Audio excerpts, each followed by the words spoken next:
High বন্ধুরা, good morning and welcome back to my channel my regular life with Shailidhar চ্যানেলে আমি আজকে আবার তোমাদের সামনে হাজির হয়ে গেছি একটা নতুন বিউটি রিলেটেড বা হেলথ কেয়ার রিলেটেড ভিডিও নিয়ে। বন্ধুরা, তোমরা কেমন আছো? আমি তো খুবই ভালো আছি।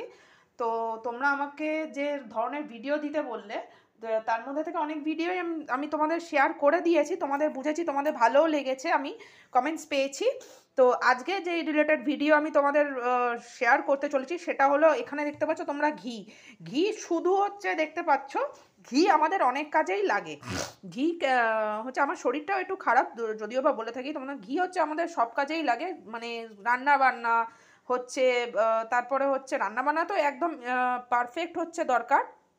তবুও বলবো, ঘি হচ্ছে শুধু তোমরা যদি শুকনো চুল, মানে বিউটি রিলেটেড ভিডিও হিসেবে বলতে পারি, ঘি যদি তোমরা শুদ্ধ নিয়ে খড়খড়ে যাদের রাফ ড্রাই হেয়ারে, আর এই শীতকালের মৌসুমে শীতকালে একটু ঘিয়ের সাথে যদি অ্যালোভেরা জেল মিশিয়ে লাগাতে পারো চুলে, তাহলে তারপরে তোমরা রেখে কিছুক্ষণ আধা ঘন্টা রেখে শ্যাম্পু করে নেবে, যে কোনো মাইল্ড শ্যাম্পু দিয়ে, তাতেই তোমাদের চুল হয়ে যাবে একদম সিল্কি সফট স্মুথ।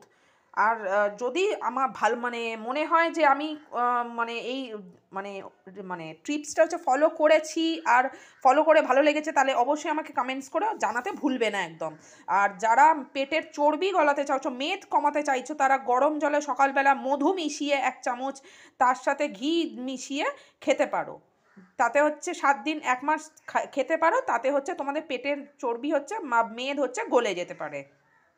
আর বলতে পারো তোমরা, ঘি হচ্ছে সব ধরনের রান্নায় যেহেতু লাগে, তার জন্যে আমি তোমাদের ঘিয়ের দিয়ে করা অনেক রেসিপি হচ্ছে শেয়ার করেছি আগেও, আর পরেও হচ্ছে করব, তোমরা সেই মানে অপেক্ষায় থাকো। আর হচ্ছে ঘি তোমাদের মানে জানোই তোমরা, ঘি হচ্ছে শুধু রফ চুলে না, ঘিয়ের মধ্যে আছে মাইক্রোব্যাকটেরিয়াল উপাদান, যা হচ্ছে চুলের হচ্ছে স্কাল্পে, যাদের চুলের হচ্ছে শুকিয়ে যায় স্কাল্প, তাদের হচ্ছে অনেক সময় শুকনো ঘি লাগালে শুকনো চুলে অয়েলটা ফিরে আসে। আমাদের মাথার অয়েল কি আছে? সিবাম হচ্ছে শুকিয়ে গেলে চুল উঠে যায়, খুশকি হয়, নানা রকম অ্যান্টিব্যাকটেরিয়াল ফাঙ্গাস হয়। কিন্তু এই ঘি লাগালে নাকি তোমরা ঘিয়ের সাথে মধু বা হচ্ছে ঘিয়ের সাথে অ্যালোভেরা জেল মিশিয়ে লাগাতে পারো, তোমাদের চুল হবে সফট অ্যান্ড সিল্কি স্মুথ। তাহলে আমার যদি এই ভিডিওটা তোমাদের ভালো লেগে থাকে, তাহলে অবশ্যই আমাকে কমেন্টস করে জানাতে একদম ভুলবে না। লাইক শেয়ার অবশ্যই করো, চ্যানেলটা সাবস্ক্রাইব করতে একদম ভুলবে না। আর পাশে থাকা নোটিফিকেশান বেল অলওয়েজ অন করে রাখবে সব ধরনের ভিডিওস নোটিফিকেশান পাওয়ার জন্য। আমি তো অপেক্ষায় রয়েছি, তোমাদের কমেন্টসের অপেক্ষায়। যদি ভালো লেগে থাকে আমাকে অবশ্যই জানাও। নেক্সট কোনো ভিডিও নিয়ে আমি আবার আসবো। ততক্ষণ তোমরা ভালো থেকো, সুস্থ থেকো। Tata, good bye.